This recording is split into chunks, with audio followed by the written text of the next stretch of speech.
sumu efiri studios opumso studios ensme de ba no edoso didi makotin no ebi enese panipa edema National House of Chiefs edi ensembia to aban enim edimu nsem ebebrem mampani abedi ache so achiremo aban ho boa waye sebe ye obeboa makua adwuma etumpon konfanache aban asabia no panyina woda no so eresede eto aban enim se eden bi omusia mo no manu anu instintem ema wono yabekwa amansie south na eho na MPP ni mapa ede adesede bi ato mampani ma enim ensemi kan enu abo nyina bede ye de besumo enawie ewo kase esumdi ndo sei akwasi hyeho mene nana amasewa amoaben afeye ne yentena na kase ne chemo no yemfa ema o ye hyase a na ye ko ye mampani abedi achi Professor Jenna na opoku ageman na kache na odi atudwa se aban ewotiri posonko edema akuafo sebe ya akuaye ebetumpo ewo memma sei na ogidi senam saye so ebeboa amomai sikasem ena afi mebuno so enya enwuma pi na ayem wodansem wenyina di ebra wona womo eyekua ena afi womo wonimdie wonfindwuma hodo hono womo ehia ye na wosesa adwen di ahwekwan pa ye bekwa afifufo mu no wo so adwumadie ebetumpon eno ena Professor Jenna na edeto weni mo se aban ne ta wachi peme aginasie bia wo besi a ebeboa no aban ne so ede ne mu aba behemu bi se be ya wontiri mo pono ebe kese na aboa omen. Your ministry also cuts across others. You were talking a lot about raw materials. I'm sure agriculture will have a role to play. So will transport. So many of them. It's one of the things I want all of us to be very mindful of, so that we avoid silos. We are also conscious that we are working to others, and I think that also helps us to be even more efficient than necessary. I counted 10 agencies. I don't know if I got the number right, and I got 9 SOEs. I'm also happy to note that you are targeting women and youth, and I don't think that is lost on any of us in this room. Why I should be interested in women and youth. Your interest in the rubber. You know, every time I ask myself, okay, if we are importing something, is it possible to break everything down? Let's say aboboya, just for example. What are the parts? Is there one thing we can do? Must we get the finished products, or is there something we can contribute? Even if it's just one small item, we can add another and another, and before you know, we are making the whole thing. So these are some of the things that I think about sometimes. So I'm very happy about the tires. We can't import the car and then the tire and everything. What else are we going to import next? You know, we train so many people,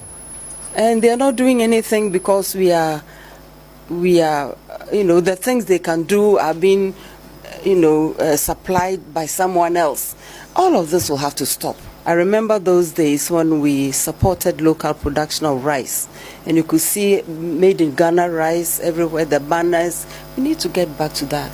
Of all the policies I mentioned, the garment and textiles, the pharmaceuticals, the agro-business policy, the component manufacturing policies,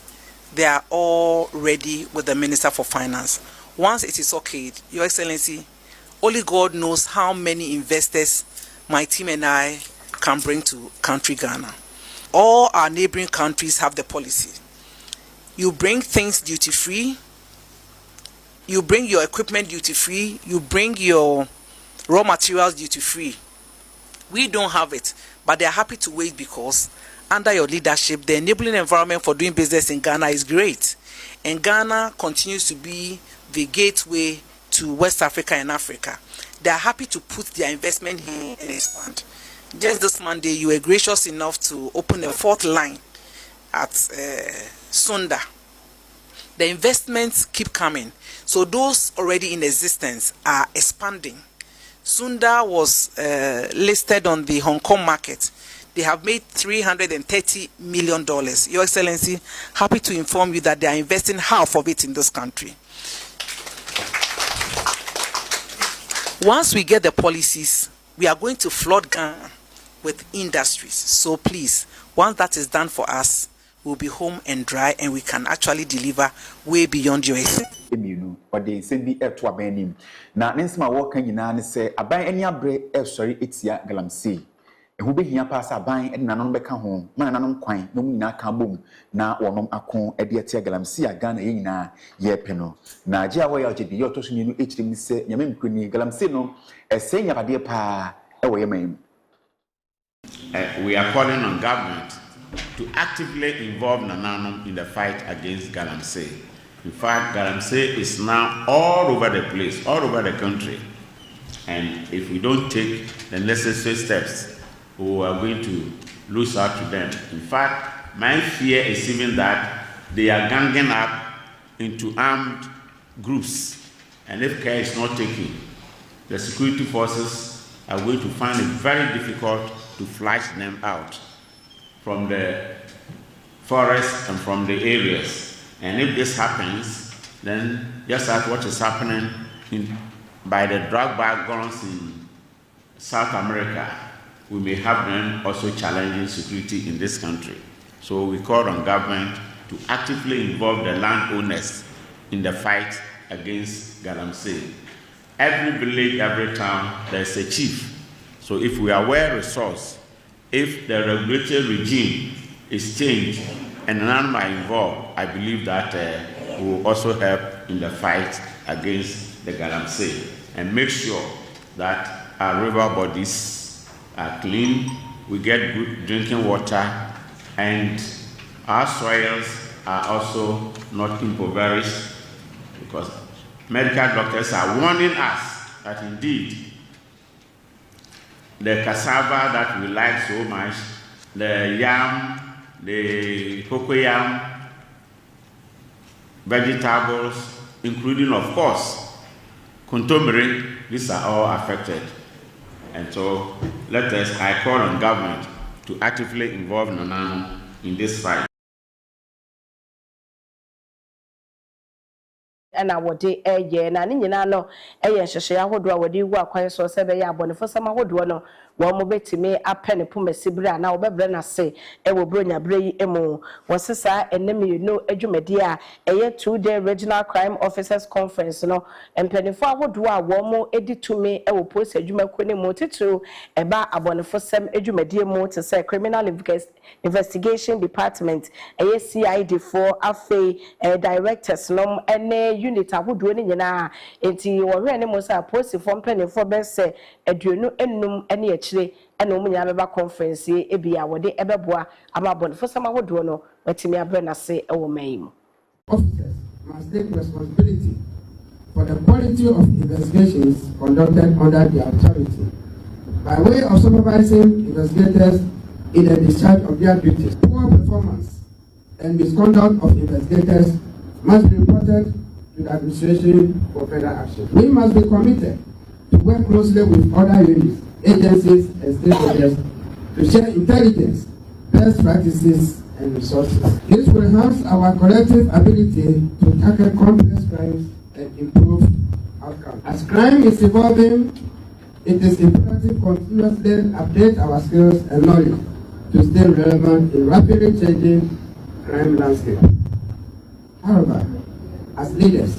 we must also acknowledge the systematic challenges we face. These include high case loads, limited logistics, inadequate forensic support, and evolving criminal methods driven by technology. These realities demand that we modernize our investigative approach. With this, you are advised to seek assistance to organize internal training for investigators in forensic investigations, cybercrime, financial crimes, and intelligence-led policing. This will enable you to adapt to new challenges, exploit emerging trends, and stay ahead of criminals. I will also urge you to uphold the highest standards of professionalism and ethics in all your interactions. This will build trust with the public, foster confidence in our service, and promote a culture of integrity. We must also ensure that through thorough and timely investigations are conducted, crime returns and reports are promptly submitted to the appropriate quarters. You must hold yourself and others accountable for actions and inactions to promote transparency, build trust, and demonstrate our commitment to excellence. In conclusion, I want to emphasize that Konfrache aban aya sabia ne mpanyipa oda ano Dr. Bakosi Bedu na oraisede edeto aban anim ne nsem a woka de cha aban enyina ne se obesre se maternity block ye konfrache aban asabia no nimu ya no nisie no aban yin tentem femo na emwama ho kira konfrache aban asabia ne ekumu no etuntwa emfama wono kumasia no de nsem edetu dwa Dr. Bedu echirim se nani achepa asafin pinu ne donu enso budget no na konfrancia aban asabia no maternity block no na ho nsem ewubi o se aban ayade pa na mmom se besi ntamo mo no na hia wo no ebi se adan kaya aka no ewa ho kire pa ni ayafo do na na wonom egumu a obesese aban hwe no nsi no tentamo mo na emoma ho che omukum no so ente emfa ema wonom se ye ka maternity ne children's block ya dan ba ko ka konfrancia aban asabia no ho a achepa yi pa kane champion breso mpija edan si ho ko wi akire no na empenfo chese na ho den no e wo fom no si dwiri edigu na ehwe mi esi foforo tafipinu ni edunu e ba ko no mu na Brazil frame contractor ye de ehye wono nsa so mo hwe na onum ensi enfama o my Ghana ko wi akire no afipinu ni edunu nan mu me busumi mu no na edan si no akwakodina ye omuntunu ensi entoa so ye ha adwi pa yi pa ti se ni o chese aban aba na wode akane dwumadi mu so behwe asia aban sin tentem enfo akopra cha aban asabia no na emwa wo no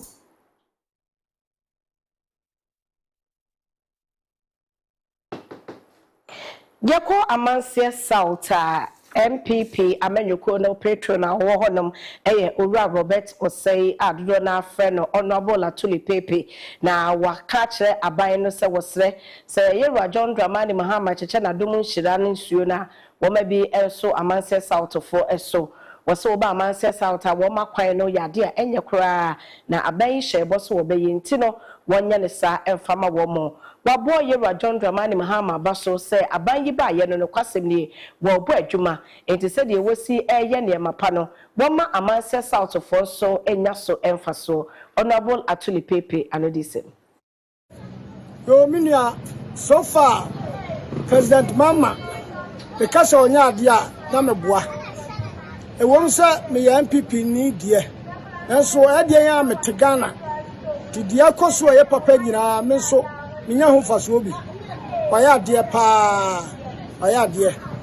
na nuoma pi na me hwe se obeya ama me wa santemam ha ama me ni ade ni titru e free anwan kwanta e kopem anyinam akwa no nu a MPP ba ya no odwiri enkofo kios enkofo dan eguye na emfuturo e boye no pabre no sa kwa no de ni sen bebre omo modna se obema nani akọ ho no waye amayen efise eyekumase eyam afenso e free man so bore eba anyan kwanta so ogusu a ye de nanso mesran se omo nani kọ ho na onye efamwae se amanse west ye hiani nchan amwa ye hiani nchan amwa omomodra wanyamai waya de so far waya de anoma ejira fa kwen contentam se kane no anoma no ejira fa pon waya de ntuma pefra no omomoni so far mafutu a medima MP ani DC for ani say omomo drama empuntu djuma eso mu ye na bo omano no omano fa ntuma pefra no omomo ni enko ho fi say ufudua pa ani ye piawo enye bomo dra say yo beba no obayi omano ye amma ye nyina ye ni agye enya de obeba betoto papa so ewom ni MPP ni de eso se mama bayi omano ya mitimu bi se konfo bone say timbi me me depi nyamfo Caesar ofosu echampon na ono nso so abonomodi payi pa ya bonhu ahodo be nsia monokura no otu de ama nkunu bi ye woni mensin no nso eso ye beboa wonom amunya nsupa na wonom ano na nkunu bi ya omunya mfaso bi apaso tontukrom ya baima krom buraso ne nkuru bi eka ho beboa mo nsuo so nsem agina amomo etoda aban ebeboka aye ajapade na so fefefe hyem kama but esanse yintimi enhwenti eni gina na ni nyina ase yes your maintenance culture ewo form enu ntina yaye enhye se baabia yetu nsuo ni bia no ye be power committee a omo ebehwe nsuo no so as assembly member or the committee members or odi kru ani kru mpanyimfo omo na ye de nsuo na hye omo nsa se omo inform committee a omo de bebo nsuo ne ho ban se ne be ya se de ye aban adwuma bi se nsuo a na ye gyan no ya to no ajeje mu amana se no ye betimi atwe ye ho afisi ha no so enti no maintenance de assembly no ye ni ebedi akiri pa ahwese bibia ebe kamakama ashida kasiya enkoma honorable ofonso achampong Caesar nam se yaba betena kurom ha enyende nsuo edur pebresia ye pensho anuma ya na yedin ti woba ya woba betu nsuo kama ede maye nti megina ha medanasi nyakopon won hire no empeja no mane ye kasiya chemba bia woduru no yakopon won kana kumam yan hawiye ya ne da onabo ne mpenimfo nyina se ewa de fefa omo abaya ma ya na wie sense be mfie bebre ni na nsuo ho asam ya de a na ede ma ya papa enso yesu frɛ wo mo no omo tie yesu frɛ ama wie ya be ma fo nso yensa kan su a ne de aseda eni kabea ema nyankopon ene onabo ene ne mpanyimfo nyina yada wanse for the wire ma yenti amen.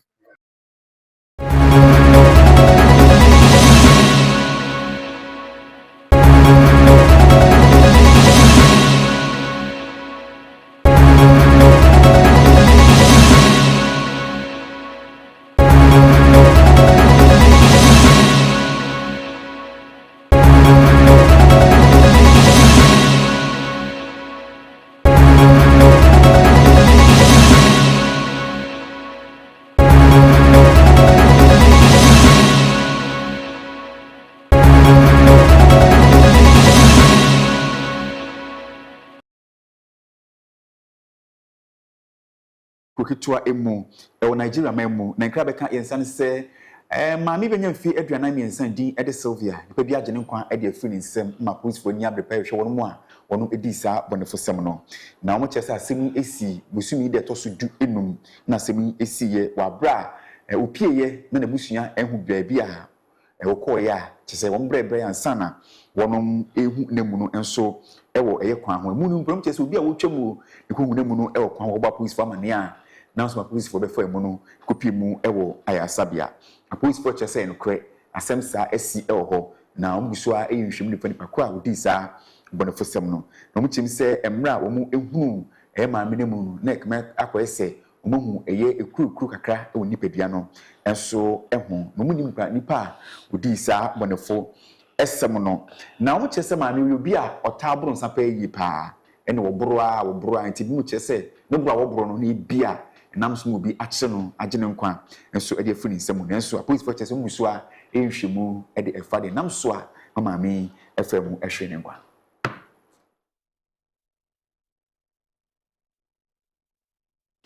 imekwe so ya semedika siaboi ede ebremo no ebi ene ma skin care cosmetics ma mo sebra mo nsisi onipadua no emfa emma ma mo se so pese onipadua no eyefe wo ye oba wo ye bema na onipadua no ejan nine so abra na odi se adwuma nyina enso so emfa emma wo stretch marks onipadua no ho pimples onipadua no ho wo ye oba pese wo nantu moto no funu wo shape na efa kasabra no nyina adwuma fa ma saa so na be ma ofu eso a betwe fat ne efum e de amount ma ofu no aye flat na bia koyi e de amount ma mo number de screen so no fa no na enkomode bia opebia no wonsa enso entumi enka saa so na Jacob Fashion Home enso eso yasne se ka Jacob Fashion Home dia na entare papa ifie de ma ema ene mema nyina emema ye club tee ye long sleeve tee your trousers see saa so na lo fa say ye shey bie sunglasses bi ehye kama pa omutu ni na bi enso so ewo ho omusi bronya brei se obepi mu honom no no bedi dwa 50% ya teso ma sim nti ko ho ne kodi dwa na bia nkoyi enfama ho ama wotu ma o yere no ma ai nti emema no ai emema ne de no ewo edum Melcom Potem Honum and now a man so dear say Jacob kids and ladies and so a doom in Suase into a man ya mabia ye say ho am I a friend ubenya be a one to about Tobino now to be a man Kodana bags woman ta dear what the shark Kodana or Namubia because I could ma men papa woman yate a Jacob and ye quacoton brunya 50% discount one at the mabia obeto. Na ye fast than be so as fashion any as cosmetology I Axe Practical Institute in San Jumani Bia Obanani John so person sua makeup osua wig obeso sua se de shisha nailsa fane bana as cosmetology entity no sana de ni John so person sua de pam so wode na ba as fashion abosumi siantem na abaye professional na oye na dwuma ensa na dwuma de meso ye mu na bonfia enti se wokra wanyine na wani je won so pese wonyansa na dwuma daache bi wode beye wadwuma oba ax cosmetology ni as fashion ebeteto ye cha kwan ewo tech kwan no so maxima ojampa building na mu and abehu as cosmetology omne Royal TV nyina ye were the same premises so for numbers na egu screen so na empenifo ebeboa sanso na time heba mixture enso eso yasne etidia de no edi pado na nkwa edi fi wonom ensam ti se ko hwe mugyamu no nya tidia de bia edura mekan form ebeboa pa time heba mixture ko binom na emo amapo dun nsem NCP na ensita frana na ewo eye amatofo egu screen so no na nkomodie bia no nsa enso enka samufo eye wura bempa ene wura speaker sanso so ena eye Debbie eye producer papa kopiemu ewo eye MC honoma ela ho eji so ewo honom saa na NS ni manyina wonom enso so ewo ha oba eye camera echi a munyamfo bands ene munyamfo lord ewo ha ene yenya ye panyi ba ko mana bo echi dom pa na kontinhene e de na naje ni boatin naje ni boatin e bo echi dom pa saa so ena abranti soja nso ha nso bo echi dom Mini do say akosi hweho mene nana amasewa amoabe ye ma ya hwefo nyina fishapa mo amone ya tena the whole of the year 2025 my dear your client ahodo ye ne mo ye adwuma adofo ahodo mo hwe ye Facebook, TikTok, YouTube, any social media handles ni nyina so mo follow ye no yes ye da mo nyina se mama fishapa ya sha mo boss 2026 royal ye kwa the next level enti ene ye entina bronya so niama pina na ya hyehye betwagu ewo screen no eso enti no mo ne ye entina na aha na ede yama ya dofo nyina afishapa